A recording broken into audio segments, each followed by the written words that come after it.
Hello, everyone, or no one, whoever's watching at the moment. I don't know. I can't see numbers. My colleague says, it's no one at the moment. Hello, no one. So welcome back to the channel. If you're watching on sort of rerun, another AJ and Matt chats. I'm here with Matt, obviously, who's that side of me there.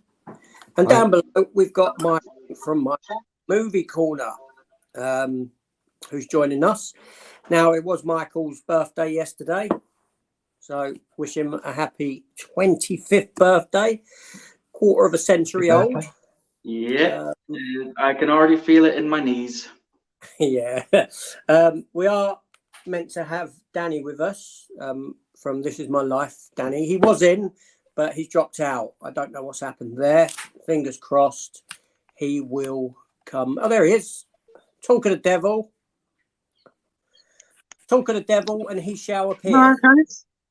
Yeah, we were just saying. Yeah, was that my end? Sorry? Was that my end doing that? I think so, yes. Yeah. Okay. Your sound's better now. Yeah, I'm on my phone now. All right, cool. Yeah. So Danny's back with us. He was in, he dropped out, he's back. Good. So here we are, the four of us. 6 people watching at the moment. Fantastic. So thank you. Please, if you are watching and you want to ask us any questions or anything, please feel free to do so. Drop them into the message thread. We've only got one message at the moment, and that's from Stephen Luther. Hi, Stephen. Really appreciate you watching and jumping in, which reminds me, I still need to watch Luther. I didn't watch it last night, like I planned to. I will be watching it later. Yeah. So, Retro Girls. Hello, girls. How you doing? Hope you're both okay. All right. And Movie Bug we'll come to in a minute. We'll come to the next questions. But let's just... I know that usually we go around the room and we sort of big up our channel and say, let's do it a bit different. Let's think of something a bit different to do than saying, like, hi, I'm AJ, my channel's this. Hi, I'm Matt, my channel's this. Let's get to know each other a bit. Matt, favourite colour? Blue. Danny? Yellow. Michael? Blue. There we go. What's yours? Purple or green. Okay. Favourite actor? Danny? That's a tough one. I'll have to come back to you on that. Michael? That's a tough one to come off top of my head. Matt? Where's your favourite actor, but he makes fantastic films? Tom Cruise. All right, okay.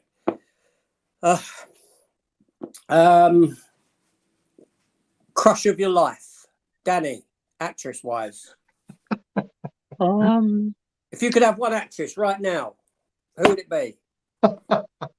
I have a few in mind, but not off the top of my head.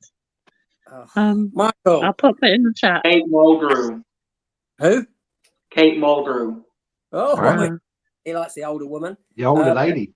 Yeah, Mr. Jerry Ryan. Matt, who are you going for? Yeah, or Pamela Anderson. At the moment, Hayley Atwell for me. Okay, so let's talk. Okay, Michael. Just a quick thing about Michael. Now, anyone watching, Michael is currently, I think I last looked, he's at 196 subs. Yes. Is that still the case? Okay. I want to get Michael up to 200 subs. Anyone watching? If you're not subbed to Michael, go and sub to him, because what are you doing when you reach 200 subs, Michael? When I've hit 200 subscribers, it's something that I've said on a few live streams, is I will do a video explaining why I have a strong dislike for Star Wars Episode 5, Empire Strikes Back. I really despise this movie. I've seen it twice in my entire life. Okay. Both times I've hated it. All right. So there we go, everyone. You've heard it there from Michael. That which is considered probably one of the best, nay, the best Star Wars film ever. And he didn't like it. So if we get him to 200 subs, we're going to find out the reasons why. And I am really interested as to why he's keeping this all a secret at the moment. All his reasoning. 200 subs, we will find out. So, Danny, I believe your sub count is at 222. Roughly, yeah. Okay. So, what do we want to get you up to? Few million if you like. Okay, you heard it there first, people. Yeah. Get all your friends. And what are you going to do when you reach? Have you got anything? Have you got a sort of number in mind where you might do something special? Where you think, if I hit this target, I'm going to do this. Probably a very special room tour, maybe. Okay. If I hit a certain number. Yeah. At what number? What number do you have in your head? Possibly 300-400. Oh, okay. All right. Fair ways to go yet. So you heard it, people. Yeah.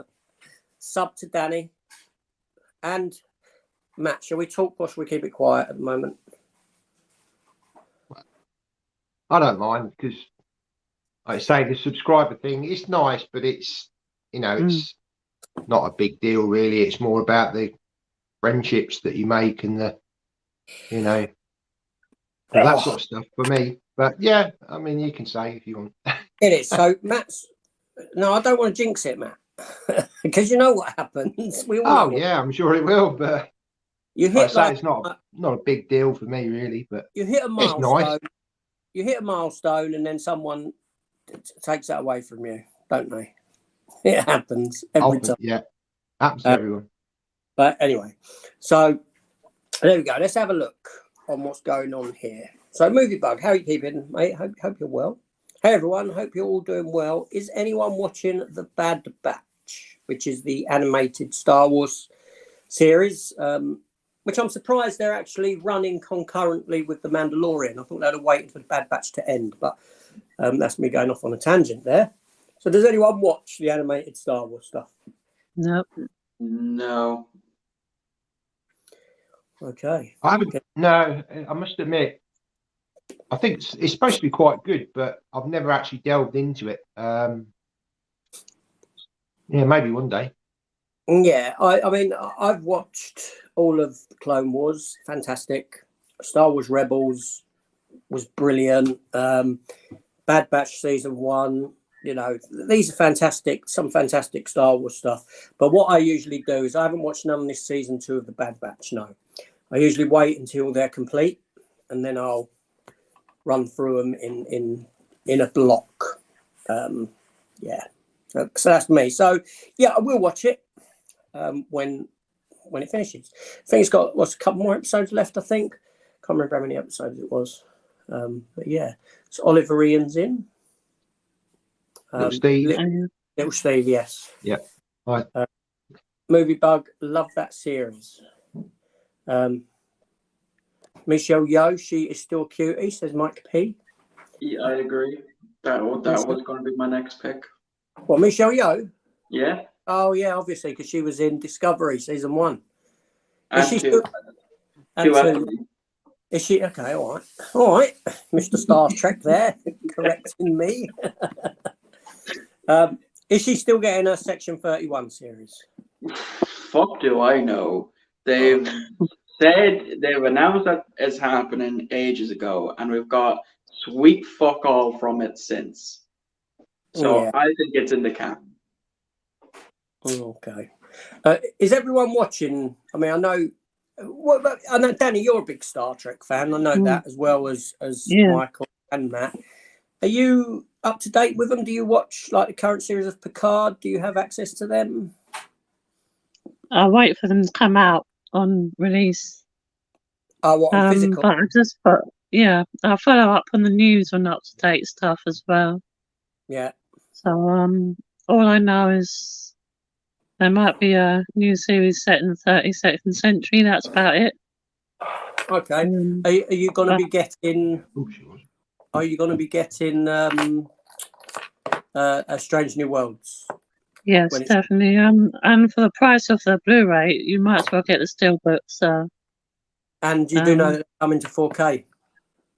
okay, I didn't Not know yet. that. Yeah, They're getting a Yeah. 4K release, but it's a couple of months after this Blu-ray release. Even a Steelbook Okay. 4K. Yes, which is a good sign, I suppose. Not the price. Yeah. The price of it's not a good sign. Yeah. £60 for the 4K Steelbook. Well, just for the Blu-ray, it's 25. So, Yeah, that's you know, that's not bad considering it's a complete series. yeah, You know, when you consider back in the day, Star Trek cost what? You must remember these, Matt, when the Star Treks first came out on DVD. Mm. At 8.70, 10 quid. 8 quid. Sorry? 10 quid for 2 episodes. On VHS, yeah. And then when they came to DVD as a complete box set, they were like 80 quid for a season. Expensive stuff. Those ones that you picked up, Danny, those because you got the nice original series in them, like shell cases. They were 80 quid. Damn. Yeah. I just looked up Michelle Yeoh. She was a Bond girl. Did you know that? Yes, in Tomorrow Never Dies. Yeah. Yes. I thought she was, but I just had to double check. But yeah. Have you seen her in that, Michael? I haven't. As I said, I've only ever seen one Bond film. And that's the latest one. Okay. All right. So Ian Hill says, "Hi everyone. Hope you are all doing well. Bye. Ian. It's still past here. So if anyone needs that translated, he says, "Hi everyone. Hope you're all doing well. Bloody hell, it's freezing up here where I am." Little Steve says that he's subbed. Ian, it's cold down here, mate. It's about 0 degrees. I'll be honest. That's why I've got a jacket on that cold. That's going to be the hottest take on the internet. Yes, it is. What is? What's what we're my hot take on episode 5. Oh, of course. on anyone joining, Michael needs to hit 200 subs to get a video out of him about why he dislikes, for want of a better term, The Empire Strikes Back. Yeah, which I believe I'm 3 away now because I did see a notification that someone subscribed to me. So I think, Little Steve. Yeah. Little Steve, so we're 3 away. I want to see this video. That means I'll have to start working on it. Yeah, you better start thinking, mate. We all wait with what I've gotten myself into. Mike P. Bob Iger is talking about giving more attention to physical media, home video. Maybe we'll see Mando and the Marvel stuff on Blu-ray. I did see that on Twitter, yeah. I think that would be fantastic if that came to pass. I really would. You know, for them to do that, for Disney to do that turnaround and head back to physical media when they said they weren't going to do it, would be have such an impact on the physical media market. Zoom it in. Go closer. You go, Michael. Michelle Yeoh. Wow, I would not have recognized her. Yeah. Go and check that film out. You'll like it. Tomorrow Never Dies. Yep. Well, I'm not a fan of the film, but you'll like her in it. Yeah. I'll keep an eye out because I know my local CEX has a good few Bond films on DVD. I just haven't picked them up yet. I'm sure that's quite a sort of one that you do see quite often kicking around. Jason, the old man ever. Hey, Jason, how you keeping, mate? Is anybody excited for the Oscars tomorrow? I know one man who is. He's up above. There we go. Yeah. Anyone else excited for the? What's your take on the Oscars, everyone? Well, I swear to God, if Avatar 2 wins Best Picture, I'll know for a fact it's rigged. Yes, I don't see how that can win Best Picture at all. Danny, what do you I'm think? not fussed. I'm not fussed at all about it, but I agree with Michael on Avatar too. Yeah. See, I've not seen Avatar 2.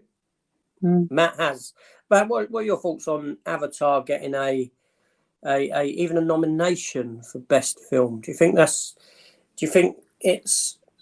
What's your thoughts on that? Because you've seen it. You've seen it. So, to me, it's I wouldn't see it as a sort of film that would, warrant. I mean, it may be in a technical category or something, obviously, Yeah. but why Best Picture? Why has this film been given the Best Picture, in your opinion? Well, I wouldn't necessarily say it would be Best Picture, but I can understand, obviously, why it's been nominated. Obviously, it's been a box office smash. It's got a lot of stuff in there that a lot of people relate to. I mean, I didn't mind it, but I wasn't blown away like I was the first film. I felt it was kind of treading old ground. I'd seen it all before, and whilst I can appreciate the work that goes into creating these films, and I think sometimes as an audience we tend to forget that, and we tend to sit there and be critical and say, oh well, we've seen all this before, blah blah blah.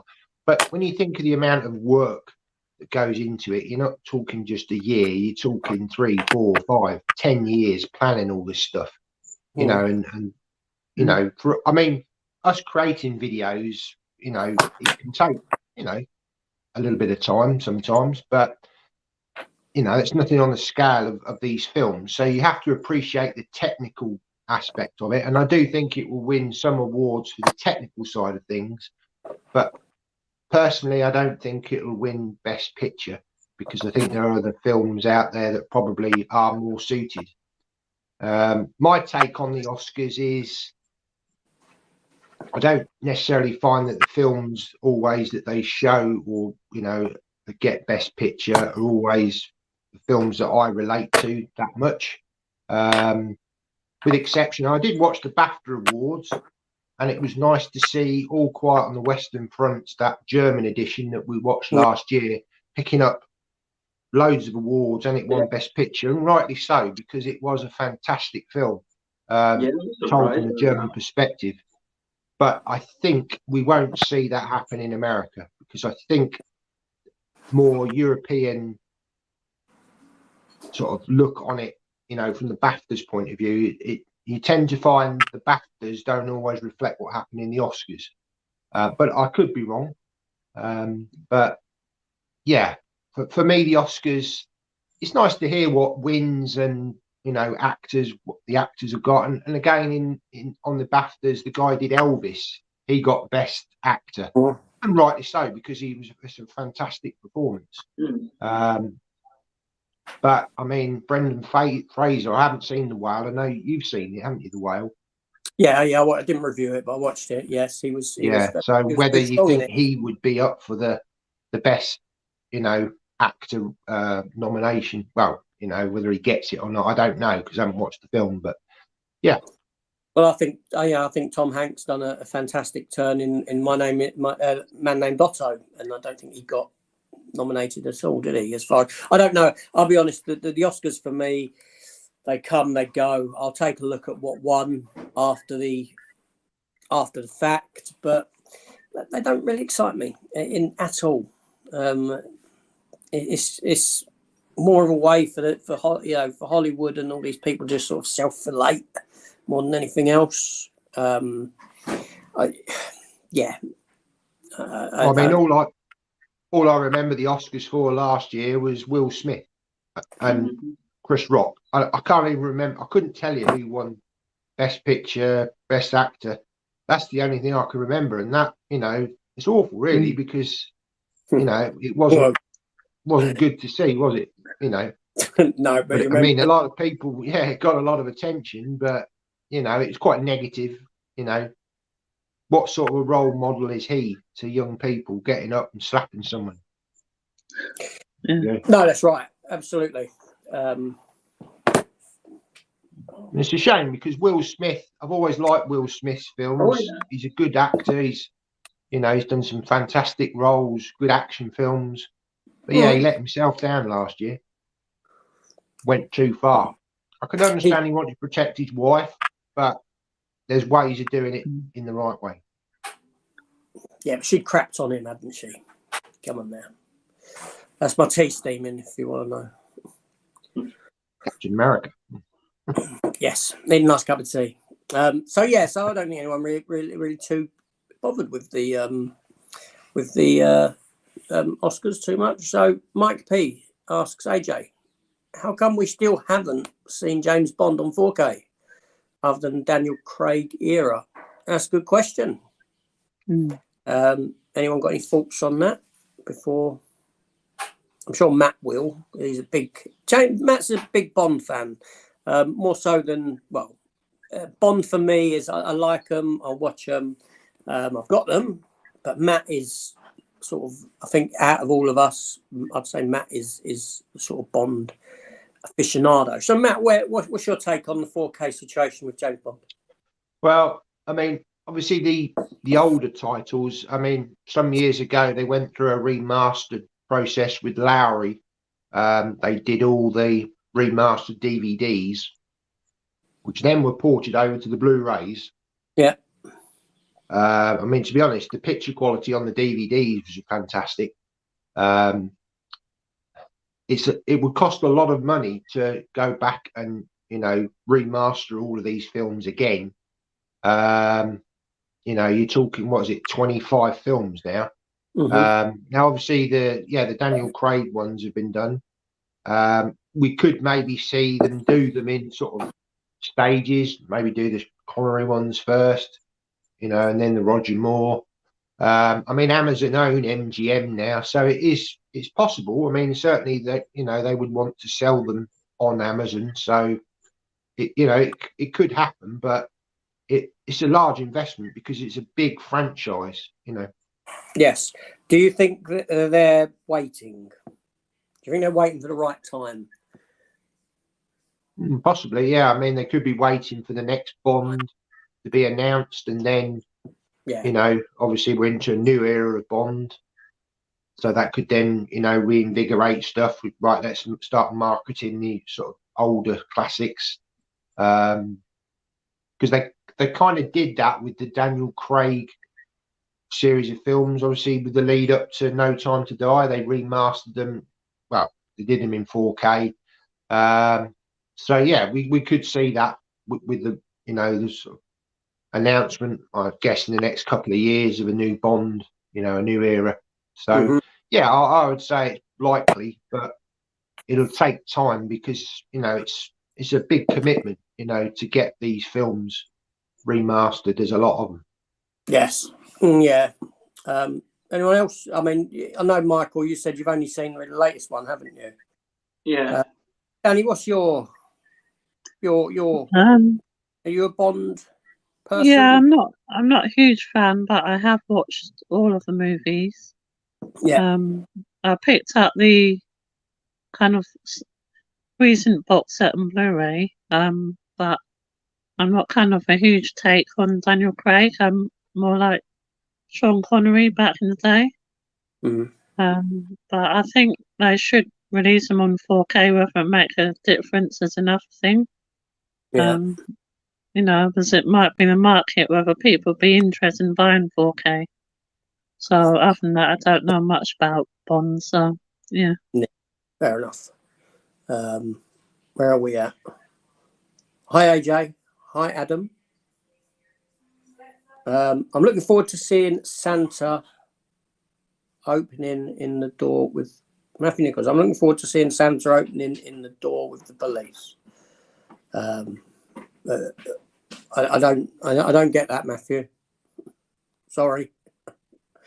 Her best movie, in my opinion, is Police Story 3. Super Cop with Jackie Chan. Great acting. Michelle Yeoh, this is. Oh, okay. I'm assuming then you haven't seen that, Matt? No.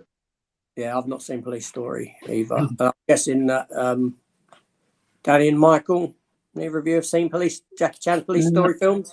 Not seen To it. be honest, I've only ever seen Michelle Yeoh in Discovery. That's it. Oh, I haven't seen her in anything else. oh. What would you like to see her in, other than the nude? No, I definitely need to watch Everywhere, Everything, all at once at some point. Yeah. It's been on my back burner for a while. But I definitely want to get more into her discography to see other movies that she's been in, for research purposes. Yeah. Here's the thing then. So if we can get Michael to 300 subscribers, he'll review what's it called? The Bond film with Michelle Yeoh. Tomorrow Never Dies. Sure. If you get to 300 subscribers, I'll review that movie. You've heard it here. So anyone watching who's new to this, who hasn't been in, who sort of jumped in recently, we're trying to get sub counts up for people below who, Danny's on, I think, about 222. We need to get him up. But Michael's close to a pivotal moment, 200. Once he gets to 200, he's going to do a video as to why he dislikes The Empire Strikes Back. Yes, so sub to Michael and Danny and Matt if you're not subbed. We probably are anyway. And then when I release the video, I'll just watch all my subscribers fade away. No, I don't think that. That'd be a bit shallow of people to do that just because you dislike a film. Yeah, it's your opinion. Absolutely. It's not your opinion. No, absolutely. If I unsubbed everyone because they didn't like a film that I liked, then I wouldn't have to be subbed to anyone. And probably vice versa as well. So Jason says he can't wait for John Wick 4. I think it's going to be epic. I don't know if anybody knew where this series was going when it was all about revenge for a dog being killed in the first one. No, that's right. And it's 169 minutes, apparently. Wow. Oh. I know Matt's got the John Wick. Well, Matt's showing his John Wicks at the moment. He's showing his on a Saturday. It's John Wick editions, plural there. John Wick 2 was today, and John Wick 3 is next week. At what time, Matt? Not next week, the week after. Oh. All right, sorry, I beg your pardon. I'm staying corrected. Michael, have you seen the John Wicks, any of them? I've seen none of them. Oh. Matt, why do we have this guy on? Because I'm cute and adorable, that's why.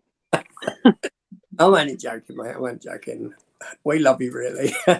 And Danny, have you seen the John Wicks? No. Oh, Not seen it. No, I don't even own them in my library, so. Wow. I What think are the CBS comments? has the first one on Blu-ray. I just keep passing it up.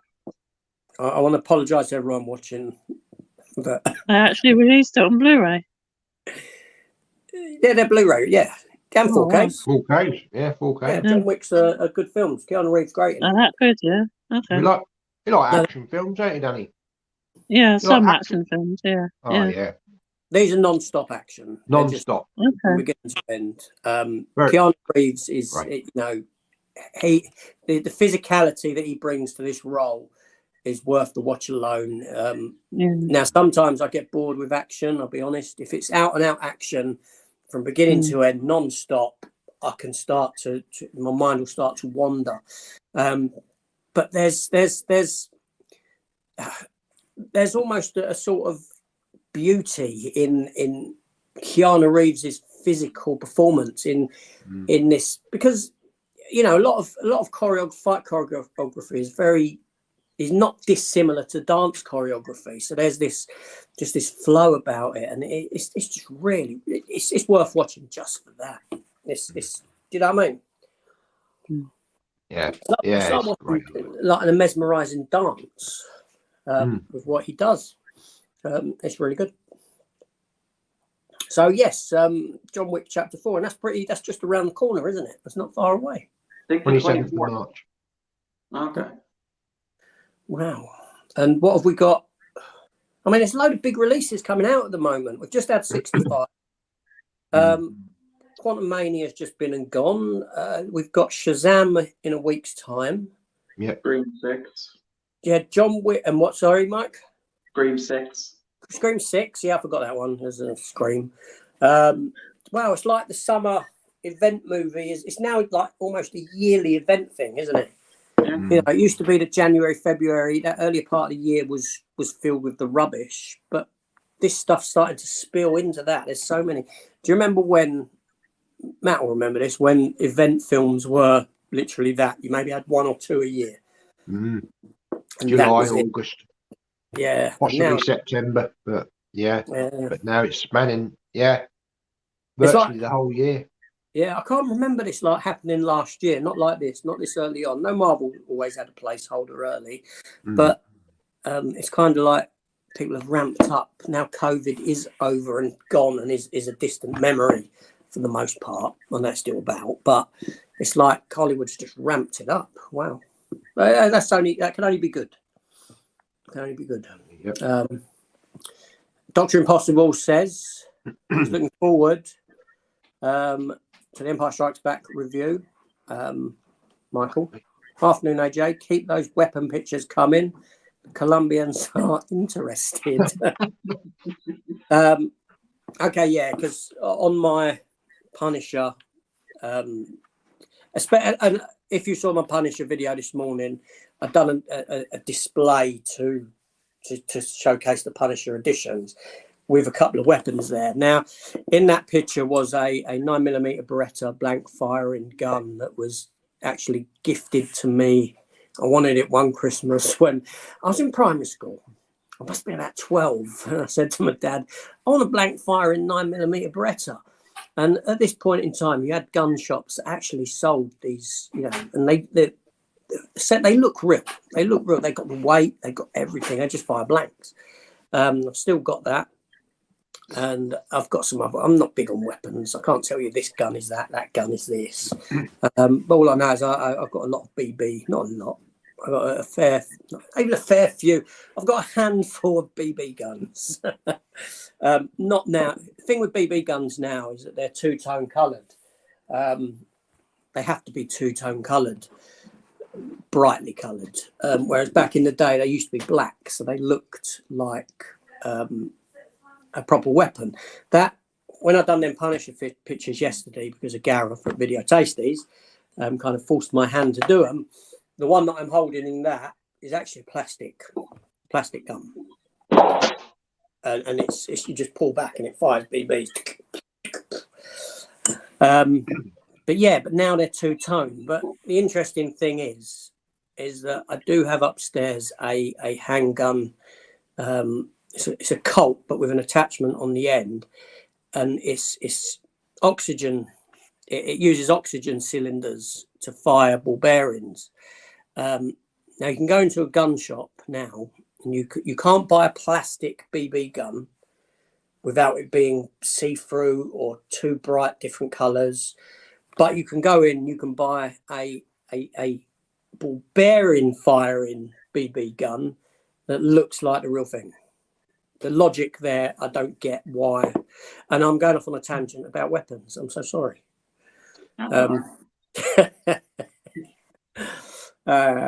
Yeah, sorry. Let's move on from that. Was Avatar 2 good?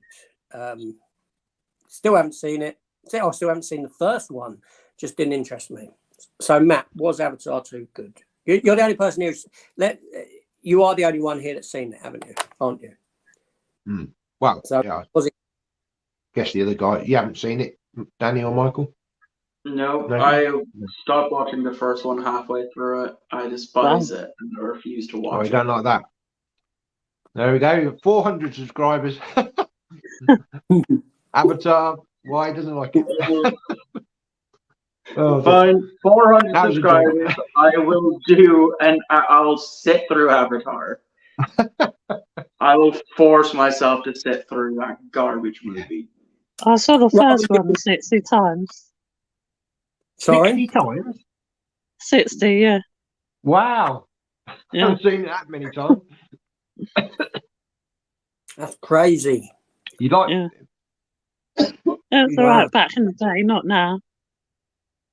Well, after I 60 think watches, it's I'm aged not slightly. surprised. Yeah. only Yeah. about 3 times, I think. Mm. Mm. I haven't seen it many, and now I won't watch it. Although I will watch Avatar 2 when the opportunity arises. It's entertaining. It's just, for me, it's just more of the same. You've seen it before. I mean, yeah, they go to a different part of Pandora and you see a different tribe of people and that, but it just felt like continuation of what you'd seen before. And yeah, I mean, the story, it's all about family and that, and so I can see why a lot of people connect with it, but for me, I just felt like I was revisiting old ground, really. It was just something, yeah, I didn't get that excitement I did from the first one. That's fair enough. I'll see. I'll be interested to see what I think of it. I will watch it. I am critical of the first one, and I find it a tough watch now. But I will watch the second one. Of course, I will, and then I'll commit my thoughts to. Well, it's not celluloid anymore, is it? I'll commit my thoughts to Digital. data stream. Yeah, digital. Yeah. Yeah. So Jason said he first saw Michelle Yeoh in Super Cop with Jackie Chan. I thought she was going to be a female Jackie Chan or something. I'm hoping she gets the Oscar. She's a good actress. I won't fault her. There's something about her. Yes, she's good. Yeah, I can't say no more, really. Yeah, what can I say? I can't. I'd like to see Everything Everywhere All at Once or Top Gun Maverick win the Best Picture. See, now Everything Everywhere All at Once, I actually switched off. So did I. Yeah. I tried twice and I switched it off twice. No point going down the bottom, is there? Just couldn't get into it. Just wasn't for me. Down the bottom. Yeah, no, it's fair enough. Top Gun. Who's seen Top Gun Maverick? Yep. Well, you two saying no, Dan? No. No. I haven't even first seen one. the first one. No, What? You ain't seen the first one? I've not seen the I first haven't one. seen the first one.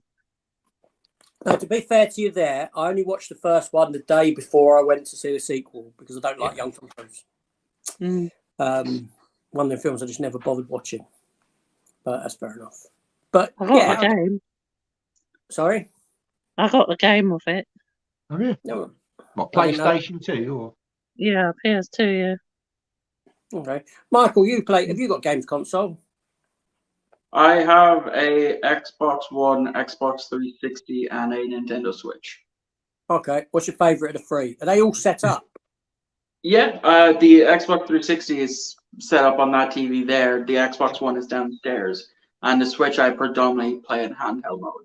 Yeah, that is how I think my kids have got a Switch, or did have. I don't know if they still got it. I don't know. Michael, what consoles have you got?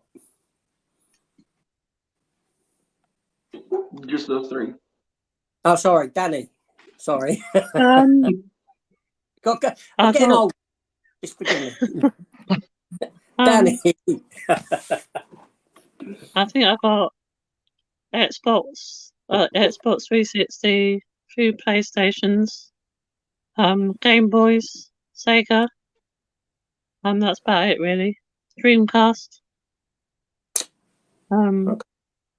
And what yeah, do you? just What do I'm you? trying to get into Dreamcast more. Okay, all right. Yeah. Matt, what about? Were you ever, or is it your kids that would have been? No, I've still got my original PlayStation 1 that I had when I was 17, 18. Still got it. Well, yeah. I love the Tomb Raider games. Played those. Played the Resident Evil games. Love those. So yeah, I've still got that, and I do have an Xbox One S. Mainly got that at the time because it was the cheapest way to get a 4K player. Well, you know, it plays 4K. So yeah, I've still got that. So, but I don't play. I've never played games on the Xbox. I've only ever used it as a 4K player. I've still got some PlayStation 1. I've still got my Tomb Raider games. I wish I'd never got rid of the Resident Evil ones. I should have kept hold of those, but yeah, still, yeah, I love those games back in the day. Yeah, see, I've still got a. Well, I haven't. There is a. I did own a place. Well, I did have a PlayStation 1. It's over in Italy. Whether that will ever make its way back, I don't know. I've still got a PlayStation 3. I think PlayStation 3 I bought because it was Blu-ray. That was my first Blu-ray player. And it's the backwards compatible one that will play PlayStation 2 as well. Games. Yeah, that's there, that one. Yeah. Those are extremely expensive now. Yeah, but it's not set up. It's just sort of in a box somewhere. Yeah, I don't play, but I did have Sega back in the day. Sega Mega Drive. I had the Sega CD as well, system that sat on the underneath. But gaming's more my children's side of things. The two boys, not my daughter. She wouldn't know what to do with her. Can I'll just say that if it wasn't for Sony pushing the PlayStation 3, you wouldn't have had Blu-ray, because they actually made that at a loss to push the Blu-ray market in. They actually, they wanted Blu-ray, and they pushed and pushed. And they did a lot for DVD, actually. The PlayStation 2 did a lot for DVD. So, you know, you can thank Sony, really. I mean, you know, Sony 4K is a fantastic picture quality on those. You know, they've got a lot to thank for physical media over the years. Yeah. Now, Sony always produce, even now, the 4K releases that Sony produce, you know, they are nice. The quality's there in them. Well, they develop the technology. Yeah, the quality's not there in their films. The films are generally trash. The quality's there in what they produce as a format, what you see on the screen. And had it not been for Nintendo screwing Sony over, Sony would have never gone into the video games business. There you go. Right. Yeah. And also the porn industry backs Blu-ray as well over HD DVD. whereas now it's not needed, is it, because of the internet? I don't know, Matt. Is that where you get yours from? Tell us. Share with us, Matt. Share this insight into what you know. Oh dear. Matt's Will that be on the collection video? So, yeah. Oh dear. Anyway, let's not go down. I digress. Yeah. Mike P says, Jason, she is a good actor. Far North is another underrated film of hers. Michael, this is Michelle Yeoh. See what I mean? Look, she's done a lot of stuff. Take this all in. Memoirs of a Geisha. She was good in, and Crouching Tiger, Hidden Dragon. I own Crouching Tiger, Hidden Dragon on DVD. I haven't gotten around to it yet. Did you know she was in it? Yeah. Oh, eventually. Okay. I haven't seen Crouching Tiger, Hidden Dragon. I haven't. It's still on my backlog. All right, fair enough. No one's seen it. I think. Have you got it, Matt? No. I must admit, I do like my martial arts, but no, it's one I've never seen. I think that'd be a good sort of hunt it down. Because I'm pretty sure you'll find it in charity shops or something. Everyone get it. Everyone watch it. We'll talk about it. Yeah, I mean, I already have it. I ain't got it. I'd have to get it myself. Yeah. But I'm pretty sure it's an easy find. It's everywhere I go. I see it wherever I go. I did pick up a few weeks back a similar sort of film called Flying Swords, which is in 3D. Again, I've not got round to watching that yet, but that's a similar kind of thing, but with a 3D martial arts film. I've never seen that before, so yeah. But yeah, we had to hunt it down. Yeah, you in for that, Danny? Yeah, I think there's actually a game of it on PS2, I do believe. Yeah, there is a game for it on the PlayStation 2. All right. So I think that's something we should do. Just hunt it down when we find it, get it when we've all got it, watch it, and we come back and we discuss this unseen masterpiece of Michel Yeoh's. Huh? It's a good idea.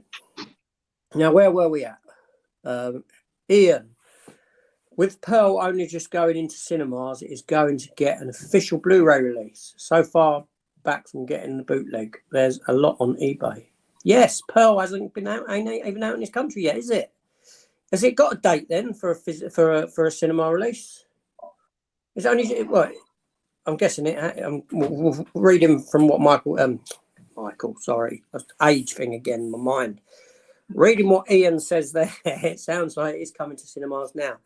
I actually really enjoyed Pearl, I will say. I hated X, but I thought Pearl was good and I will pick it up on physical media. It doesn't make me want to go and get X, though. I don't need the all of them. I won't need all of them. I can watch it as a standalone film. Oh, I've messed up with the... There we go. Crazy Rich Asians is a rom-com that some might find boring. Thought she was great in that as well. Oh, okay. I've not seen that. Heard either. of that, but not watched it. I remember seeing the ads for it, but never got around to watching it.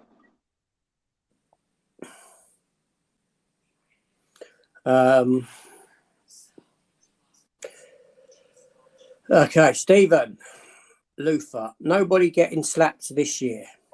No. Will Smith. Hopefully. Well, what else might happen? Yes, no, absolutely. Yeah, we'll see. No, I think they'll have everyone on. Security will be on, like, I don't know what security will be doing, but they'll set something. Dr. Impossible says Spielberg will take Best Director and Best Picture. Even though I wasn't struck on The Fableman. I haven't watched that yet. Spielberg soft sell with too much over sentimentality, Oscar bait. I haven't watched The Fablemans. I was sent it to watch as a bootleg version, but I haven't got around to watching it.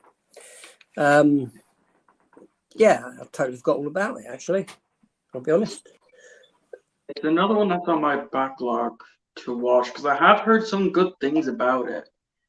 Like, it does look interesting, but I just haven't had the time to watch it with pre-recording next month's videos in advance. It's a self-biographical film, isn't it? Of Spielberg. Yeah, it is. No. Yeah. Well, loosely based. No, I don't know. I like the idea of Spielberg directing his own story. That's the bit I can't get my head around. Yeah, but from some of the reviews that I've seen, you know, a lot of, they did give it like a glowing recommendation. So it's definitely on my backlog to watch at some point. I do agree with this next comment.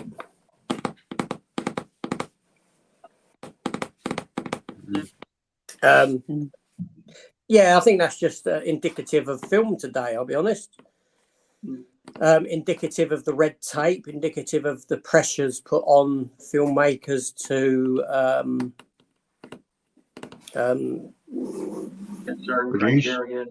well, to you know, tick certain requirements. Criteria, yeah. It's like film made by committee, isn't it? Really, for the most part, I think. There we go. Gone with the Wind. Thumbs up, thumbs up, thumbs up. One for each of us. Great channel that. I like that. Yeah, who cares? Kieran says, who cares about the Oscars, really? Just Hollywood patting themselves on the back. There is that, yeah. Or as I said, that's a nicer way of saying it, but yeah. Hollywood just self-flating. Mm-hmm. I've tried. I just can't do it.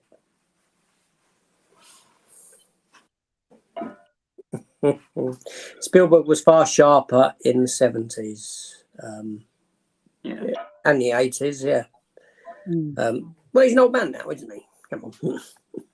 And also, he's, like you say, as you go through life, you change as a person. Your experiences, mold you into something different as you go through life. So his perspective on things is going to be very different to what it was back in the 70s and 80s. No, absolutely. He was very... And also he had to try harder. He had to prove himself. And, and I think when you're younger, you're probably, your imagination, your creativity is far more, it's a lot more focused. Maybe as you get older, you tend to maybe not use that as much. Although that's one of the things I love about YouTube, is I get able to be a bit creative with some of the videos. I do. That's one of the aspects I love about creating videos, is being able to be a bit creative, because I don't get to use that part of my brain in everyday, working life. Yeah. So does everyone have a favourite Spielberg film? Danny? I have a TV series that he made. Go on. Didn't he make Pinky and the Brain? Yeah, he did. He was a producer on that. Was he just a producer or something? I think so. Yeah. Okay. But you ain't got film choice. No. All right. Not yet. Mike? None that are coming to mind at the moment. Oh, you reviewed one a little while ago. First time. Yeah, like I did. Yeah, I did like AI, artificial intelligence. Oh, I'm talking about that. It was a good film. Yeah. Matt? I won't say Jaws, because I'll leave that for you. But Close Encounters of the Third Kind, fantastic film. Visually stunning. It was done at the same time as Star Wars. Great. Yeah. Love it. Well, Jaws is like probably my favourite film of all time anyway, so. But, he's done so many. I mean, I even like Hook. I think Hook's a fantastic film. I love it. I grew up loving that film. Say film again. Michael, say film again. Film. Love it. I love it when you say film. It's great. I'm sure the Oscars have made a rule. You can't approach the stage if you aren't a presenter or winner. Security are probably on high alert. Yeah, I think I did hear that. A lot of Bonds were mastered in 4K at the time of the Blu-rays, apparently. Well, yeah, say Lowry Laboratories, they did all the remastering. So, I think you just have to put another layer of HDR on the top of that. Whether you put an Atmos or DTSX, soundtrack on the top as well. But yeah. Dr. Impossible says, and the golden pasty goes to AJ for the best pose in a photo with a weapon. I'll probably eat that pasty. I've got to start dieting. That T-shirt was it was like suck it in, suck that gut in while you're doing that pose. Jason says, I thought Michelle Yeoh was great in Crazy Rich Asians. She's definitely an Oscar-worthy actress. Kate Blanchett is a great actress, but she already has 2. Yeah, she's got enough. She did pick up an award at the BAFTAs, didn't she, for that? I forget what the name of the film is, but it's about a composer. She's a composer, isn't she? I thought she was fantastic in Lord of the Rings, but everything else I've seen her in, not sure. Not a favourite actress of mine. Kieran says, I do wonder why all these Blu-ray YouTubers haven't seen a lot of films. Let me just say my bit on that one before we get into the guys below. Michael's only 25. It was his birthday yesterday. Happy birthday, Michael. So he's still got a lot of catching up to do. But the passion's there. Danny, he's got no excuse. I think Danny's more. I don't know. So what are your takes on that, gents? Below, Danny, you go first. Why? You know, I know you have got quite a vast collection of stuff. But again, you're only 30 or thereabouts, give or take a couple of years. So what are your takes on that? I think there's more in the TV shows mainly, so That's why it's taken me a long time to get into movies. That's a decent answer. You do have a lot of TV stuff. You do, I know. And Michael, I mean, I've defended your corner there. Yeah, well, thank you.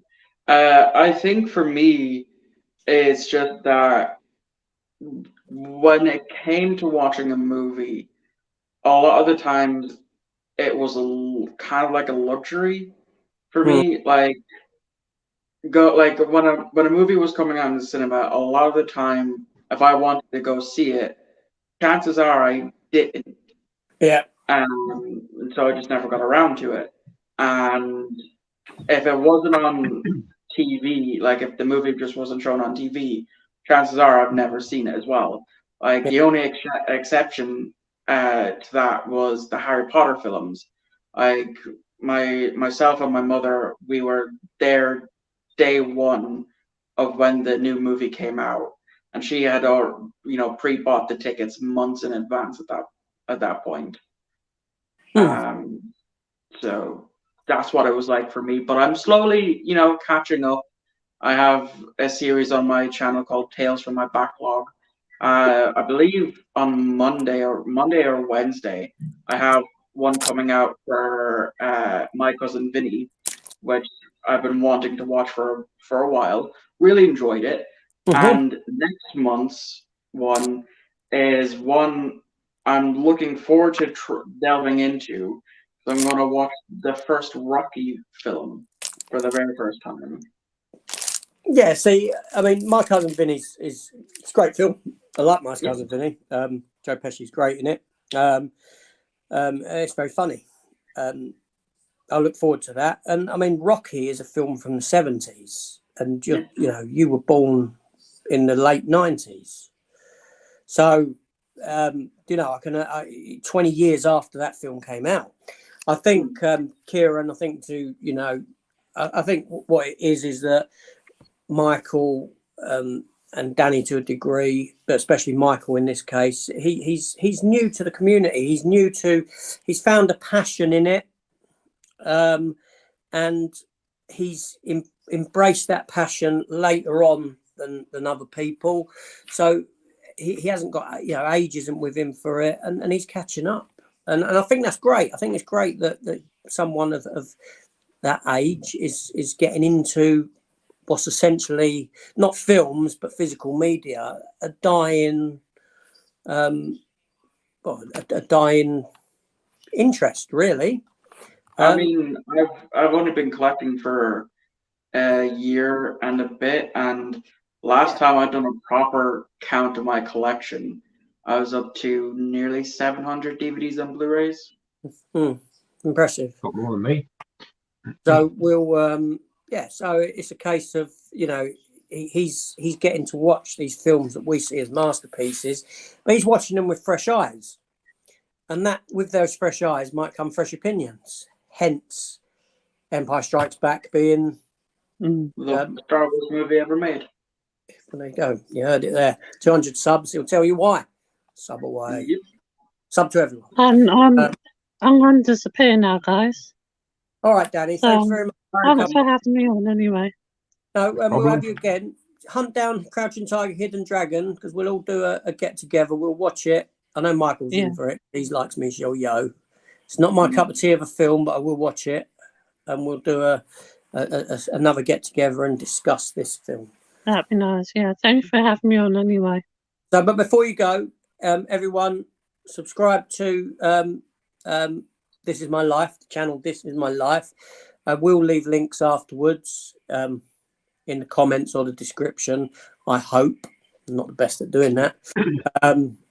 But yes. But Danny, just before you go, what's the next thing we can look forward to on your channel? Probably another pickups video very soon. So yeah, Okay, cool. that'll be tomorrow. So yeah. Brilliant. All Thank right, you so mate. much, AJ. See you later, Thanks. Mike. Come up. See you, bye. Take care, Bye. mate. See you later. Okay, then there were 3.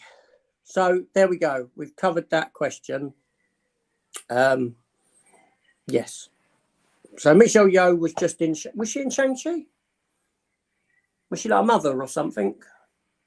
I watched maybe. Shang-Chi once and I didn't get into it at all. I watched it, but I can't remember if she's in it or not. It makes I sense haven't seen in it because it was, obviously a massive Asian cast in it, and she's a very big actress in her own right. Yeah. Kieran says superhero yawning. Yeah, superhero yawning. Superhero movies yawn. I will admit, Kieran, for me, as you know, I'm a big lover of superhero stuff. But She's in it. what's she right? What's she play? At the very start of the film, when you get to see the guy Shang-Chi, he's fighting her at the very start. Yeah. It's just come up with a little bit there, but yeah, she's definitely in it. Okay. Yeah, it makes sense that she'd be in it, but I just can't remember. But there we go. That's indicative of the film and the quality for me with it. But yeah, your superhero She's films. in Avatar as well. Way of Water. Is she? Sure. I think so. Was she? Got it up here that she's in it. As what? I don't know.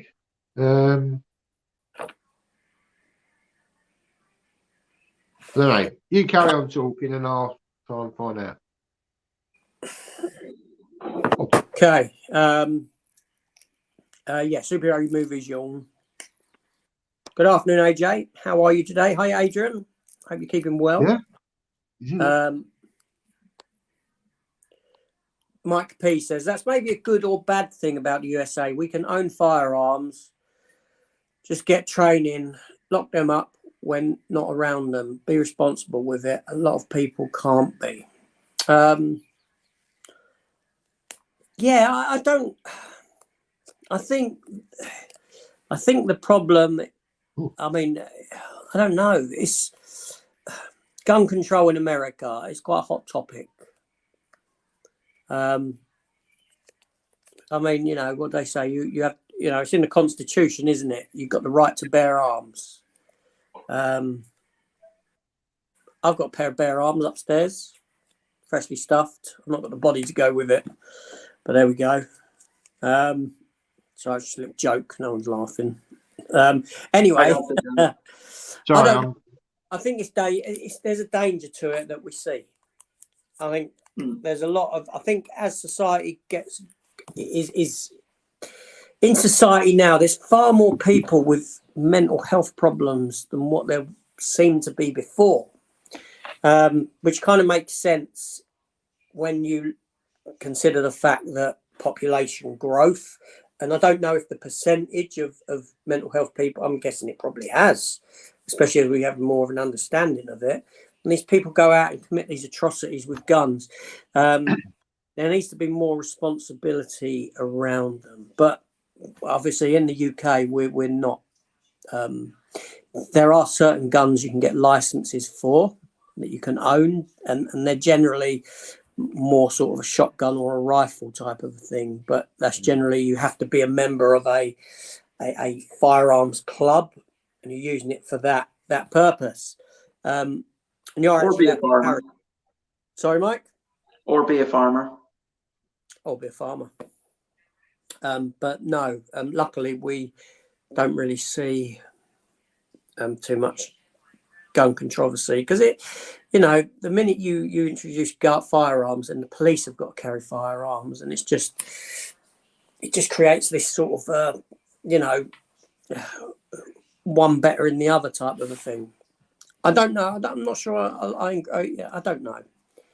More of a knife problem in this country, certainly in London. I think there's quite I mean, I don't agree with the fact that in America you can actually go in. You can go into a gun shop. I mean, if I'm wrong, correct me. And you can actually buy semi-automatic, machine guns and things like that. What's the need for that? Not only that, they even have them in their supermarkets. Yeah, I mean, I can understand maybe, all right, maybe a handgun for self-protection or maybe a shotgun or a rifle. But when you're talking about automatic firearms, why? Why would anyone need a weapon of that ilk?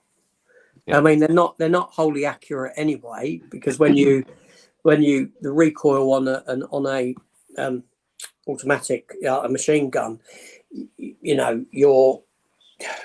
bullet's not going to go straight. It's going to hit an area, vast, because you get recoil on it. Even in this country, I think, again, if I'm wrong here, during times of peace, unless we're at war, you're not even in the military, you're not allowed to fire a machine gun of any type on full automatic. They have, you can, with a machine gun, you have settings where, number one, you can fire it as a single fire.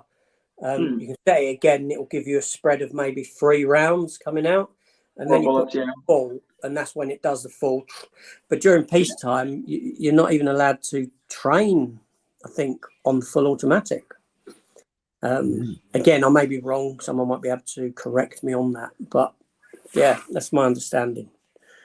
But it's a controversial one. Mike P says superhero movies just have nothing left to say after Avengers Endgame. I just don't care. We were saying this the other day, Matt, weren't we?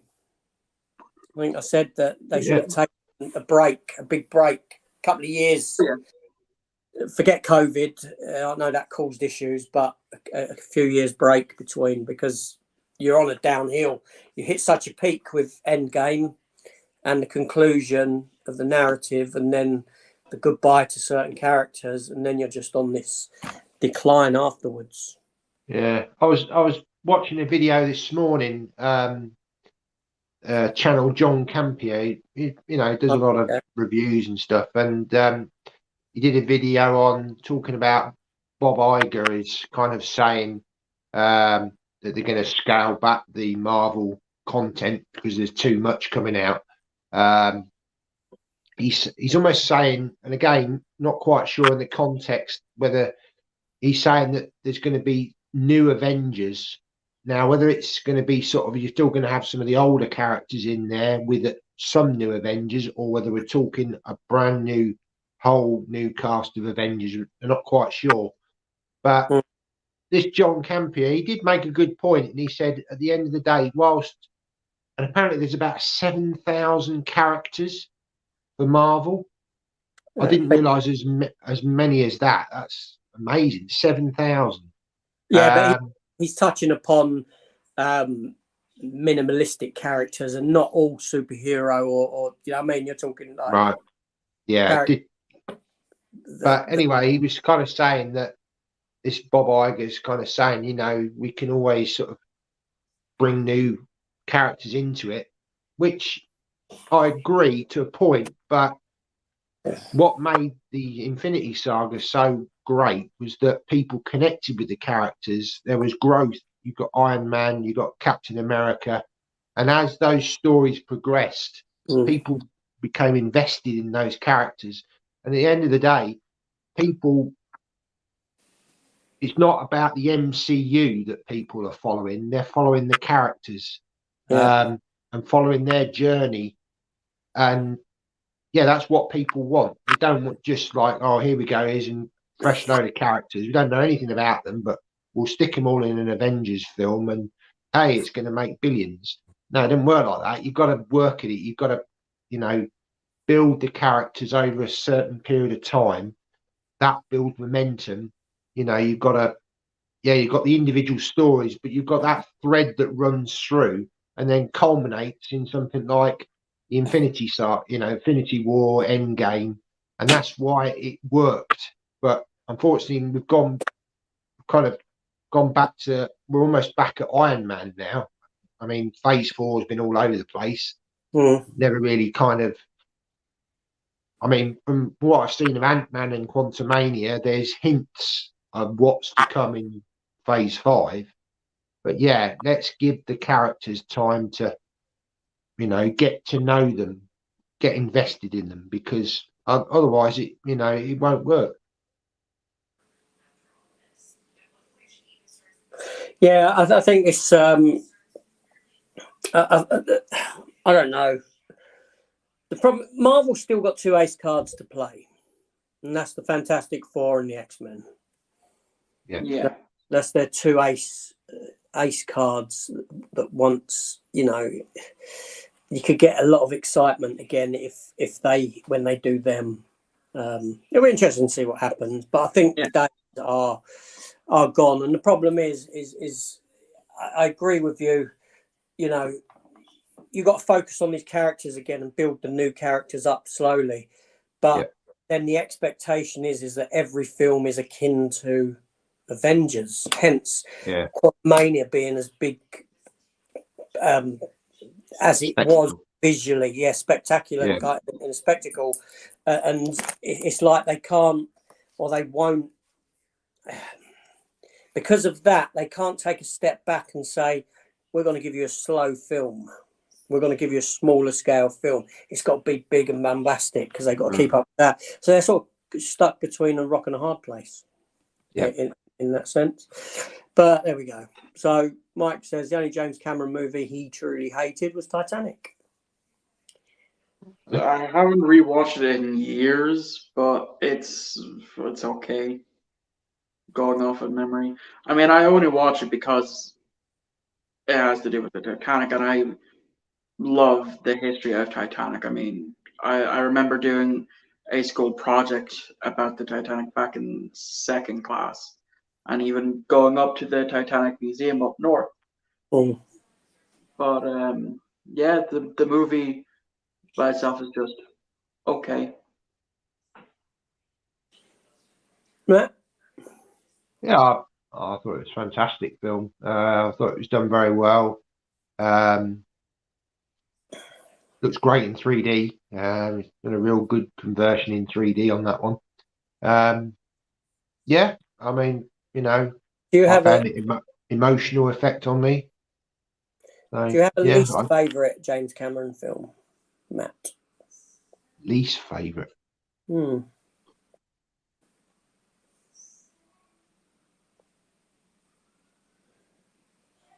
I don't think of anything, to be honest. Because I can name 2 without mentioning Piranha 2. Piranha. I can name 2, and that is Avatar. That's the one I was going to say, because I don't think I've seen a lot of James Cameron films. And the other one I don't like is particularly like is True Lies. Probably the least. Yeah, I didn't mind True Lies. Cameron film. I just could never get into it. Really, as much as everyone else did, I thought it was overhyped. Yeah, it probably. was okay. It's an action film, but I just thought that it's a good action film, but yeah, probably not to the heights of some of his other films. I've been to visit my mum this morning, and she's all right. That's good to hear, Adrian. HF Movie Productions. Hi guys, I did subscribe to his channel earlier. I've still got to check out your content, but thank you for coming over to mine. And I didn't realise that you had a channel. Had I would have subscribed and checked your stuff out. And if you're ever up for coming onto a live at some point, let us know. Dr. Impossible, I could never see you firing blanks, AJ. So true. I've got 3 kids that I know. I mean, they're proof enough as is. Yeah, that I know of. There could be more out there. I don't know. We never know.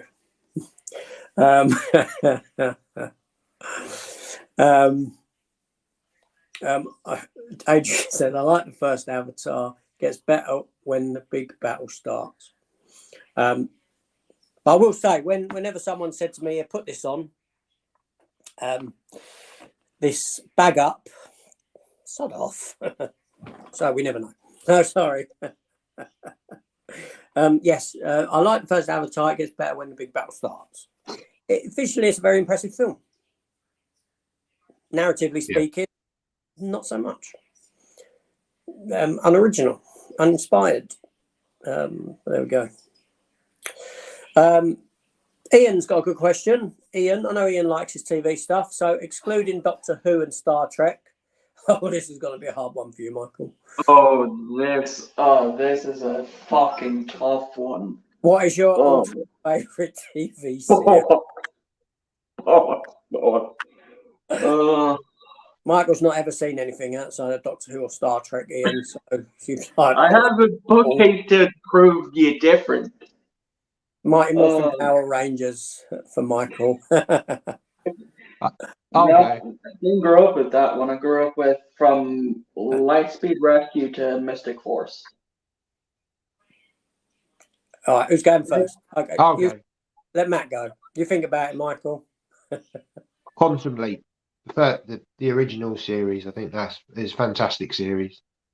That's a good choice. Quantum Leap is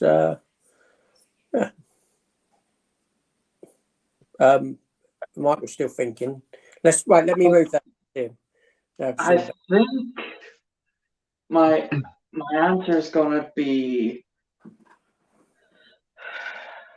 I think I'm gonna.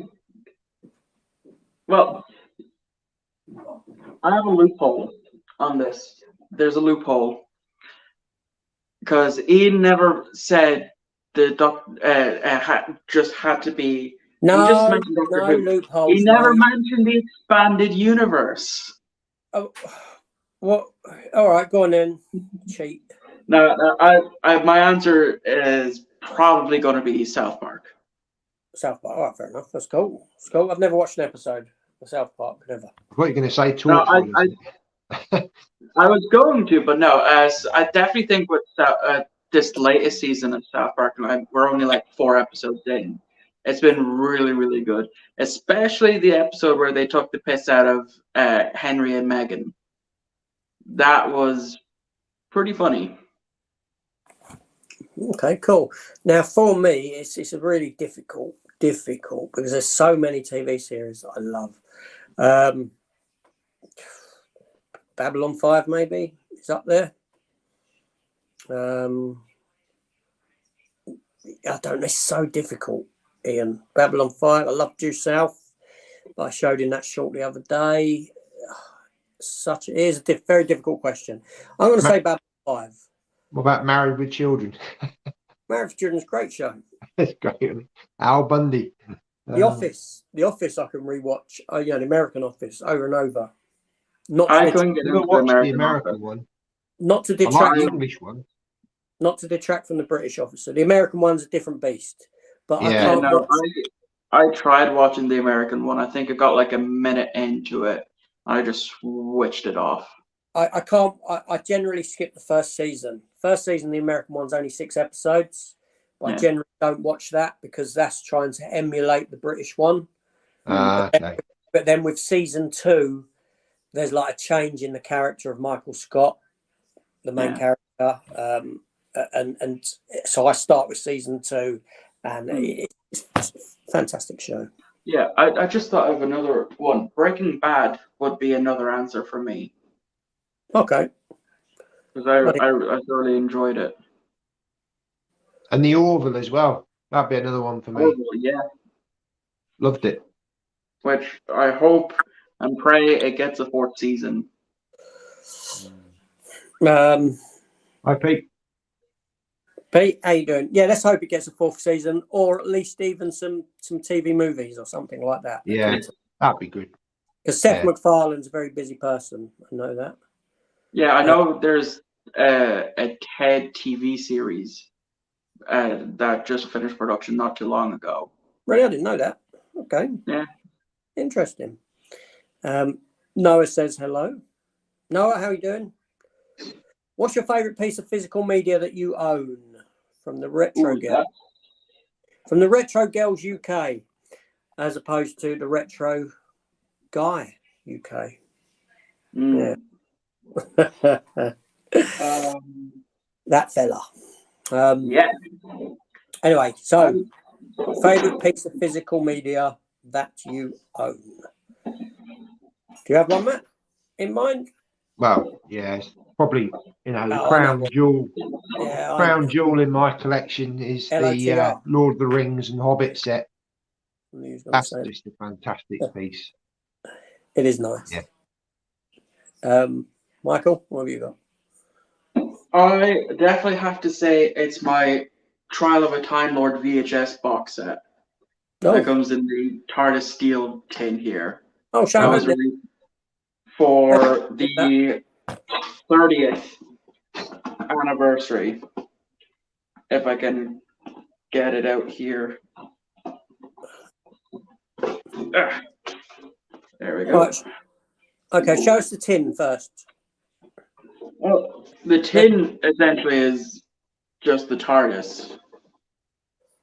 Cool. I've put them on layout. Oh, look. On the bottom, it gives you like the episode count, but it also shows a picture of Sylvester McCoy when this is a Colin Baker story. Yeah. Oh. And then the actual box itself, shows stills and that. Nice. And there's the basic background, and then all the episodes. I don't know how many episodes. I can't remember off the top of my head, but it all fits on 3 VHS tapes. All right, cool. Wow. All right, wait a minute. Exit solo. There we go. That's a nice box tin. Nice. What's my favourite? I really don't know. I really don't know. I wouldn't say I've. I don't even know if I've got. I don't even know if I've got one. Not one of your Punishers? Punisher collection?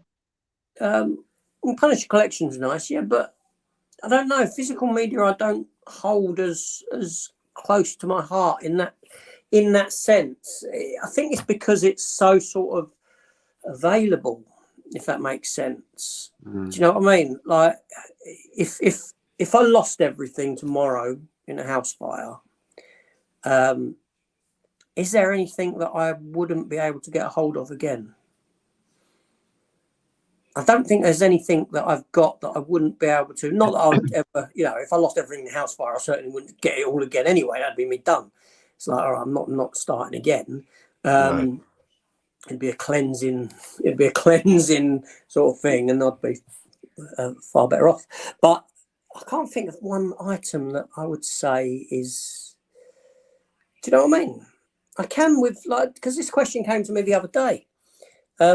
In my, I think it was in my chat yesterday, my solo, and I said, okay, I could say for my collectibles, I'd say that full-size alien head that I've got, where there's only like 5 or 6 made of them. I'll be back in just a second. He's off to the toilet. And for comic book, I'd say the very first Punisher appearance, Amazing Spider-Man 129. But I can't put my finger onto a physical media choice. Yeah. I suppose you could have something that's got sentimental value to you as well. Nothing has. It's so sad, isn't it? But there we go. So, sorry, Retro Girls. I can't answer that. Just because of how I view it, really. Richard says, afternoon, lads. Hope you're all well. Hi, Rich. Hope you're keeping well, mate. Dimension Scott. Hi, Dimension. What's up, everybody? How are you all doing today? Thanks. You? Oh, Christ's sake. Always one. It's always one. I might skip over the next Gareth, good old Gareth. No, Gareth's, there was 4 of us, 4 great guys. It dropped to 3 because Danny, Danny was on for the first hour. But yeah, thanks for popping in, Gareth. We need to get you on one of these chats at some point when you're not doing your own. You're not busy talking to other people. See, I've been on your channel how many times now, Gareth, watching films with you, and I even have to sit through your it's not even working. It's not, your stuff doesn't work. Yeah, how many times you have to get up and switch that barbed wire back on because you lost connection? It was embarrassing. Get it sorted before we do the Punisher in a month's time. But yeah. Oh yeah, waiting for that one. Because if that happens during the Punisher, mate, I'm gonna kit up. I'm gonna come round and punish you. I don't mean with a strap on either. So I'm going down a dark path again. What's wrong with me? That's it, Gareth. Let's get rid of Gareth. What is the next big film you're looking forward to watching? Good question. Good question. I have 2. Sorry? I have 2 picks. Go on. We got time. The first one is actually coming out at the end of this month on Apple TV, the Tetris film. Okay, yeah. Because I know the most of the history of how the Tetris game came about, and it's very interesting. And after watching that trailer, I am really, really looking forward to it. And I guess that after that, the next one I'm looking forward to is the Super Mario movie. Even though I'm not looking forward to Chris Pratt as Mario, I'm more so going for Jack Black as Bowser. Okay, all right. Fair enough. Matt, do you have anything you're looking forward to? Yeah, John Wick 4, definitely. I'll wait for that. What's the date for that? 27th of March. Okay, all right. I don't know whether I'll go to the cinema to see it, but yeah, it'd definitely be a 4K pickup. So we've got next week we've got Shazam, which I'm looking forward to.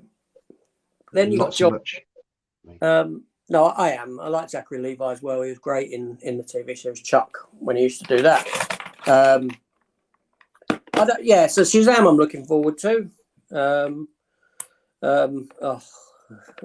I just read a comment from the Retro Girls 2 down, and it's so gonna please Michael.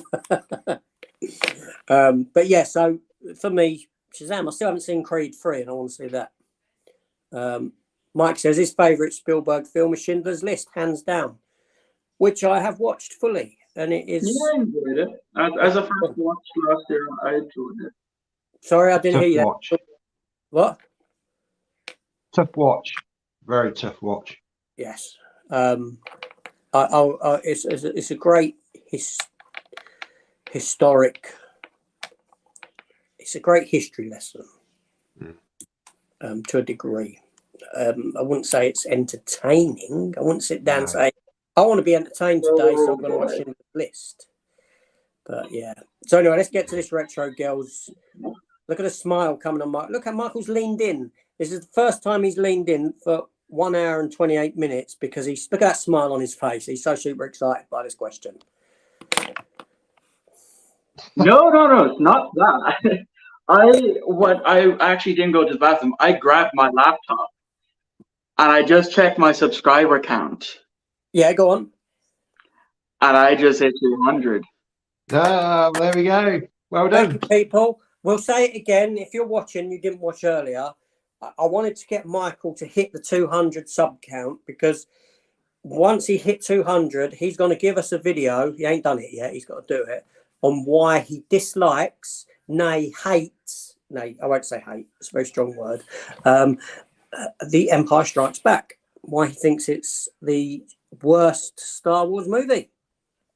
So that's to look forward to. So we got him there at 200. But if you haven't subscribed, still do so.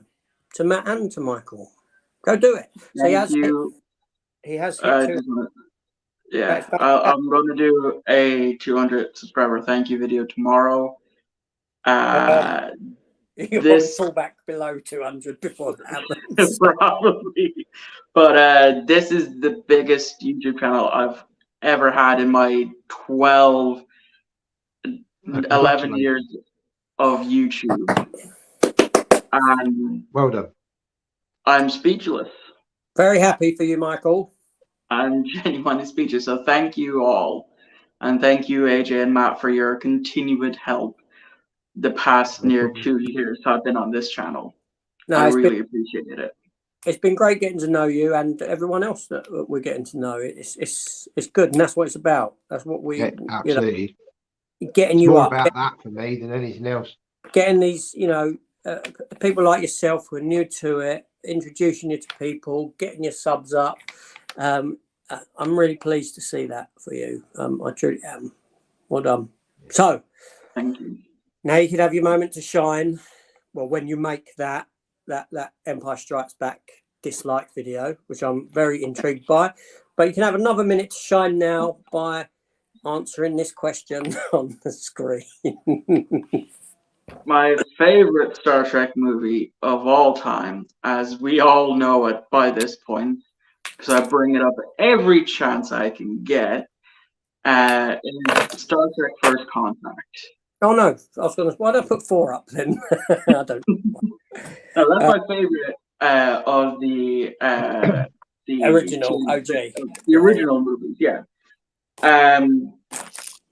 You're going to have to wait to find out why I really love this movie, because soon I'm going to be doing a deep dive, going back over all Star Trek movies from beginning to end, including a re-review of First Contact, where I will. It's not going to be scripted like the last one was, so I can actually, talk a bit more about why I love this movie.